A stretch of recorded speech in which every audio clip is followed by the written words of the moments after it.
Daddy, when we're going, we're going to Chennai. Okay, uncle. For a big trip. Sare. Hi అండి, ఎలా ఉన్నారు అందరూ? Welcome back to my channel.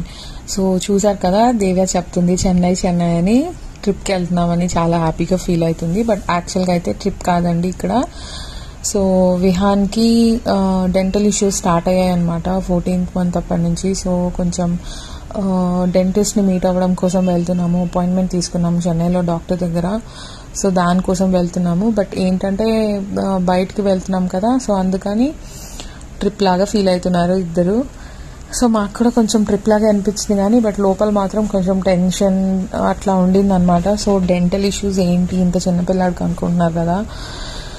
So అదైతే మాకు కూడా అర్థం కాలేదండి. డెంటల్ ఇష్యూస్ అనేవి వస్తాయని అస్సలు కళ్ళ కూడా అనుకోలేదు. ఎందుకంటే దేవ్యకి ఎటువంటి డెంటల్ ఇష్యూస్ లేవన్నమాట. ఫస్ట్ గ్రేడ్ ఇప్పుడు తన స్కూల్లో డెంటల్ చెక్స్ ఉంటాయన్నమాట. అప్పుడు కూడా అందరికన్నా చాలా బాగా మెయింటైన్ చేస్తున్నారు టీత్ని అని. సో విహాన్కి కూడా ఎర్లీగానే బ్రష్ స్టార్ట్ చేసామండి.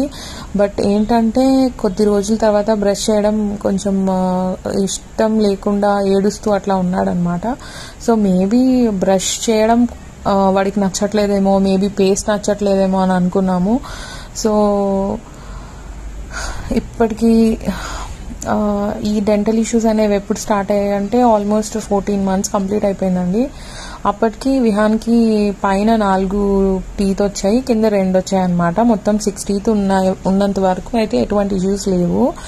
సో దాని తర్వాత సడన్గా ఒక రోజు ఏమైందంటే క్యారెట్ తింటున్నాడండి. మార్నింగ్ లేచి క్యారెట్ తింటుంటే ఒక పన్ను విరిగిపోయింది, పై పన్ను.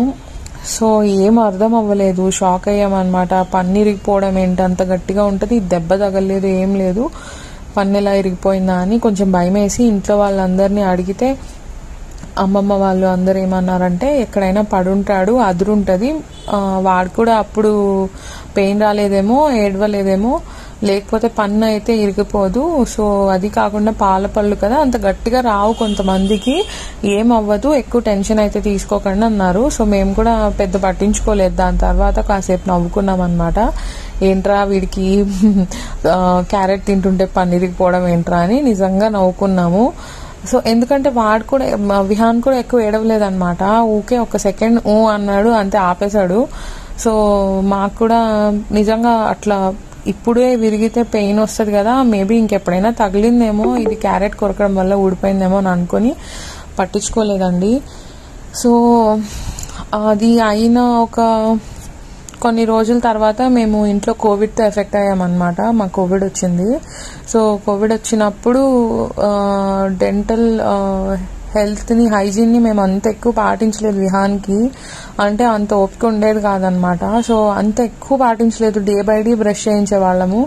సో అంటే మేమైతే ఏం చేయించలేదండి. యాక్చువల్గా ఏంటంటే టూత్ పౌడర్ వేసేసి బ్రష్ ఇస్తే వాడే దాంట్లో పెట్టి నోట్లో పెట్టుకొని నములుతూ ఉండేవాడు బ్రష్ని, అంతే అలవాటు చేసేవాళ్ళం అనమాట. సో బట్ స్నానం చేయించేటప్పుడు మాత్రం మేము క్లీన్ చేసేవాళ్ళం టీత్ని. సో అట్లా ఉండింది అనమాట. తర్వాత ఒకరోజు చెక్ చేసినప్పుడు ఏమని అంటే 2 పైన టీత్ ఏమైందంటే డిస్కలరేషన్ స్టార్ట్ అయిందనమాట. సో అది ఎంతగా అంటే yellowish-గా అయిపోయింది, పైన ఎనామిల్ కూడా పోయింది. యాక్చువల్గా కింద సైడ్ అయితే మాకు కనిపించేది, గమ్స్ వైపు మారిపోయింది అనమాట, టెక్స్చర్ మారిపోయింది. గమ్స్ వైపు అయ్యేసరికి మాకు కనిపించలేదండి, నవ్వితే కూడా కనిపించట్లేదు అది. సో స్పెసిఫిక్గా ఇట్లా చెక్ చేసినప్పుడు మాత్రమే కనిపిస్తుంది. సో అందువల్ల మాకు తెలియడానికి కూడా కొంచెం లేట్ అయిందని అనుకోవాలి. ఒకటి కోవిడ్ వల్ల కూడా ఒక రీజన్ అండి. మేము గమనించలేదేమో అనిపించింది. అంటే ఎమోషనల్గా, ఫిజికల్గా కూడా చాలా డ్రెయిన్ అయిపోయి ఉన్నాం ఆ టైంలో, అందుకని అంత ఎక్కువ పట్టించుకోలేదు. సో తర్వాత చెక్ చేసినప్పుడు అది చూసిన తర్వాత ఏంటంటే మేము వర్చువల్గా ఇమేజెస్, కొన్ని వీడియోస్ తీసి షేర్ చేసామండి. డెంటిస్ట్ని కన్సల్ట్ అయ్యాము. సో కన్సల్ట్ అయినప్పుడు చాలా చిన్న పిల్లోడు కదా, ఒక 15 months ఉన్నాయి అప్పటికి. 15 months అబ్బాయికి ఏం ప్రాబ్లమ్స్ రావు, సో మీరు అంత సీరియస్గా ఏం తీసుకోవాల్సిన పని లేదు, కేవలం అది డిస్కలరేషన్ అయి ఉంటుంది, సో ఒకవేళ ఇంకేదైనా అయినా కూడా ఇప్పుడైతే ఏం చేయలేము, బట్ ఏం కాదు, పర్వాలేదు, మీరు కొంచెం హైజీన్ ఇంకొంచెం కేర్ తీసుకోండి అని చెప్పారు. కానీ ఇంకేం చెప్పలేదు అనమాట. ఒక 3 మెంబర్స్ డెంటిస్ట్ని మేము కన్సల్ట్ అయ్యామన్నమాట వర్చువల్గా, ఎందుకంటే కోవిడ్ వల్ల బయటకు వెళ్ళలేదు. సో కన్సల్ట్ అయితే వచ్చిన ఆన్సర్ అది. సో ఇంకా ఓకే కదా అనుకున్నాము. అయినా ఒక లోపల కొంచెం టెన్స్డ్గానే ఉన్నాం అనమాట. ఏంట్రా ఇట్లా డెంటల్ ప్రాబ్లమ్స్ అప్పుడే రావడం ఏంటి ఇంత చిన్నపిల్లాడికి అని. సో ఇట్లా రీసెర్చ్ చేస్తున్నప్పుడు ఒకరోజు ఇన్స్టాగ్రామ్ లైవ్లో ఒక డెంటిస్ట్ లైవ్ చూసాను అనమాట. వాళ్ళని క్వశ్చన్ అడిగినప్పుడు ఏమన్నారంటే డెంటల్ కేరీస్ అని ఉంటాయంట, ర్యాంపెంట్ డెంటల్ కేరీస్ అని. సో నాకు కూడా ఏం తెలియదండి దీని గురించి. నేను ఇక్కడైతే మీకు పిక్చర్స్ అట్లాంటివి ఏమి ఇన్సర్ట్ చేయట్లేదు, ఇన్ఫర్మేషన్ కూడా ఎక్కువ అయితే ఇవ్వట్లేదు, మీరు ఒకసారి గూగుల్ చెక్ చేయండి. బట్ ఏంటంటే అలా వచ్చినప్పుడు మనం ఎటువంటి జాగ్రత్త తీసుకుంటే బెటర్ అని దానికోసమే ఈ వీడియో చేస్తున్నాను బేసిక్గా. సో అది ర్యాంపెంట్ డెంటల్ కేరీస్ అయ్యుండొచ్చు అన్నారు, కానీ కన్ఫర్మ్గా ఆయన కూడా ఏం చెప్పలేదన్నమాట. సో దాని తర్వాత కూడా మేము ఒక 2-3 డాక్టర్స్ని డైరెక్ట్గా వెళ్ళి కన్సల్ట్ అయ్యాము. మేబీ కేరీసా కాదా అసలు డైరెక్ట్గా చూస్తే కానీ చెప్పలేమన్నారు. సో ఈ టైంలో చెన్నైకి అయితే ట్రావెల్ చేయలేము కాబట్టి లోకల్గా తిరుపతిలో చూపించాము, అట్లాగే ఇంకా నెల్లూరులో కూడా చూపించాము అనమాట. ఒక 2-3 మెంబర్స్కి. ఒక డాక్టర్ మాత్రము క్యాప్స్ అనేది వేయాలి, ఇప్పుడైతే పళ్ళు ఇంటాక్ట్గా ఉన్నాయి కదా, ఒక పన్నే విరిగింది, బట్ ఇవేంటంటే ఫాస్ట్గా రాలిపోతాయి, పళ్ళు అంత స్ట్రాంగ్గా ఉండవు అని చెప్పారు. ఇంకా అసలు ఏం అర్థం కాలేదు, ఏం జరుగుతుందా ఏంటా ఇంత చిన్నవాడికి అని. వాళ్ళు కూడా ఏం చెప్పారంటే 20 to 30 సిట్టింగ్స్ వరకు రావాల్సి ఉంటుంది, పిల్లలు కోఆపరేట్ చేస్తేనే కదా అవుతుంది, ఇది జనరల్ అనెస్థీషియా ఇవ్వడానికి లేదు, లోకల్ అనెస్థీషియా ఇచ్చి చేస్తారు. సో పిల్లలు కోఆపరేట్ చేస్తే ఓకే, లేకపోతే మీరు మళ్ళీ ఆ రోజు వెనక్కి వెళ్ళిపోయి మళ్ళీ రావాలన్నారు.